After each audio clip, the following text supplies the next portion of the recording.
پاک فوج کے سربراہ جنرل قمر جاوید باجوہ نے کہا ہے کہ مشرقی سرحد پر خطرات کے پیش نظر جواب میں ہماری تیاریاں کم نہیں ہونی چاہیے۔ پاک فوج کے شعبہ تعلقات عامہ کے مطابق army chief general Qamar Javed Bajwa نے راولپنڈی میں کور ہیڈ کوارٹرز کا دورہ کیا، جہاں کور کمانڈر جنرل ندیم رضا نے ان کا استقبال کیا۔ ISPR کے مطابق آرمی چیف کو کنٹرول لائن کی صورتحال پر بریفنگ دی گئی اور آپریشنل تیاریوں سے آگاہ کیا گیا، جس پر سربراہ پاک فوج نے آرمی کی پیشہ ورانہ تیاریوں پر اطمینان کا اظہار کیا۔ اس موقع پر army chief general Qamar Javed Bajwa نے سیز فائر کی خلاف ورزیوں پر پاک فوج کے مؤثر جواب کی تعریف کرتے ہوئے کہا کہ مشرقی سرحد پر خطرات کے جواب میں ہماری تیاریاں کم نہیں ہونی چاہیے۔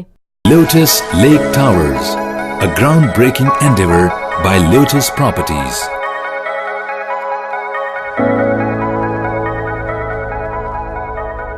پاکستان میں پہلی مرتبہ حالات حاضرہ کے مختصر مگر جامع پروگرامز، خبروں، تبصروں کے علاوہ دیگر سماجی، تجارتی، ثقافتی، تفریحی، معلوماتی، مذہبی، تعلیمی، صحت اور بچوں کے پروگرامز صرف TNN TV پر۔